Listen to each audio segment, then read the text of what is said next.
Hey, salut. Écoute, petite vite là, je pense. Il y a un truc qui. Ça fait à peu près une semaine. On ne sait plus où donner de la tête, hein, là.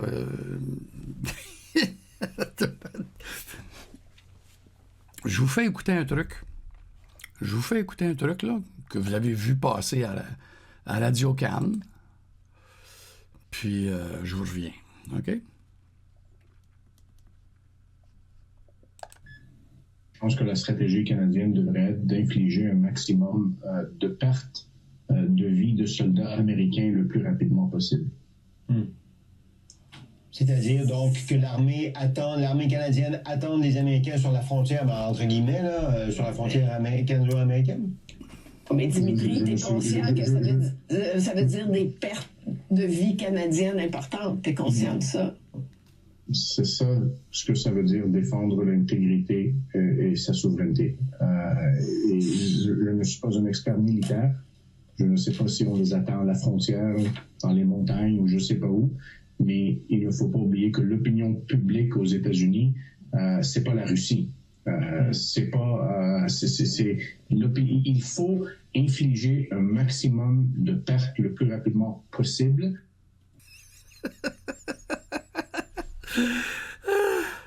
Dimitri Soudas.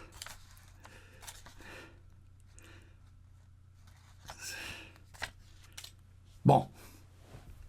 Là, on n'est pas sur les réseaux sociaux, là. T'as Radio Cannes, là. Vous avez la face des trois autres, là. Les quatre autres. Le désert. Hein? On voit le désert dans leur regard.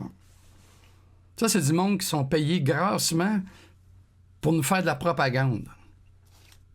Là, ce gars-là, là, c'est incroyable de pouvoir dire ça à la télé dans les grandes heures d'écoute.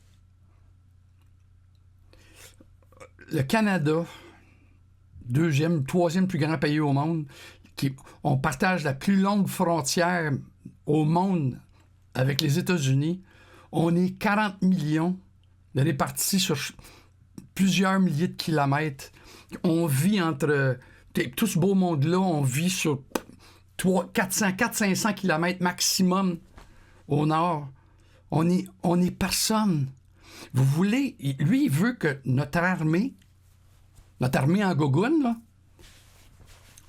notre armée en gogoune, elle infliger un maximum de pertes humaines à l'armée américaine. Hey, c'est du délire, là. Là, c'est du délire grave. Il y a les quatre autres auraient dû sauter dessus. Non, si on restait là... Il y a juste la madame habillée en vert là, qui a dit, ben, tu sais, est-ce que tu comprends que tu vas faire... On nous prépare. En fait, c'est ça qu'ils font. On nous prépare. Bon, maintenant, ils peuvent dire ce qu'ils veulent. Moi, ce qui m'inquiète, c'est qu'il y a un paquet de gens qui écoutent encore Radio-Canada, TVA, LCI. Moi, c'est ça qui me fait peur. Parce qu'eux autres, ils peuvent dire ce qu'ils veulent. Mais c'est ceux qui écoutent encore Radio-Canada, TVA. Puis moi, ce qui me fait peur, c'est qu'il y a des gens qui écoutent ça puis qui sont d'accord. Ils sont d'accord. Ah, ma gang de 80 de QI et moins, là. Pas de bon sens. Aucun bon sens. La tarte qu'on va se manger. Là, Carney, là, il est en... Hein? Jinping, puis en Arabie Saoudite, où les droits de l'homme, là. Mais mesdames, vous êtes mieux de commencer à penser autrement que libéral, là, parce que dans pas long, vous allez tous porter un voile. Toute la gang, vous allez tout être en burqa. Je comprends pas, moi. Moi, je comprends pas. Je ne comprends pas. Après une révélation comme ça, là, tout le monde devrait être dans la rue en face de Radio Cannes à l'attendre dehors, lui-là. Là. Ça n'a pas de sens. Ça n'a pas de sens. C'est suicidaire. Le Canada infligeait un maximum de pertes humaines à l'armée américaine. 40 millions contre 400 millions. Tu t'en vas où, man? Tu t'en vas où? Ça te prendrait un suppositoire d'intelligence, là, quelque chose. Va t'acheter un cerveau, quelque chose. En plus, à la fin, il dit hey, je suis pas un expert militaire, là. Je sais pas si on devrait les accrocher dans la montagne ou dans. Tabarouette. OK. Deuxième affaire. Pour ceux qui détestent Trump, là, parce que moi, ces réseaux sociaux, je suis plus capable. Là. J'ai des gens que je connais qui écrivent des trucs. Ça fait mal à l'intelligence. Là. Moi, je suis pas un Trumpiste. Là. Je suis complètement neutre. De toute façon, sinon, moi, tous les ultra-riches et les dirigeants, je changerais le sang. T'sais. Mais bon, ça, c'est une autre discussion. Le fameux dossier Epstein. Le fameux dossier Epstein. Il y a une affaire que je comprends pas. Là. Puis là, moi, j'étais écœuré de voir toujours les 2-3 mêmes photos de Donald Trump quand il avait 15 ans, puis qui était avec, j'exagère, là, mais il était jeune, puis il était avec Epstein. Mais tout le monde s'est fait photographier un jour ou l'autre avec Epstein, parce qu'Epstein était dans les hautes sphères du pouvoir, puis il a été introduit là par XYZ, OK? Puis sa fameuse île, puis sa fameuse... sa rue Foch à Paris, un gros organisme de whatever, ce que c'était, prostitution, peu importe. Pensez-vous qu'un gars comme Bill Gates, qui est allé, je pense, 18 fois sur l'île là-bas, il allait sur l'île pour aller se faire des petites filles de 14 ans? Oui, il est milliardaire, le gars. Il va avoir 32 escortes par jour chez eux, sans que personne ne le sache. Il n'y a pas besoin d'Epstein pour se faire reluiser le gland, voyons donc.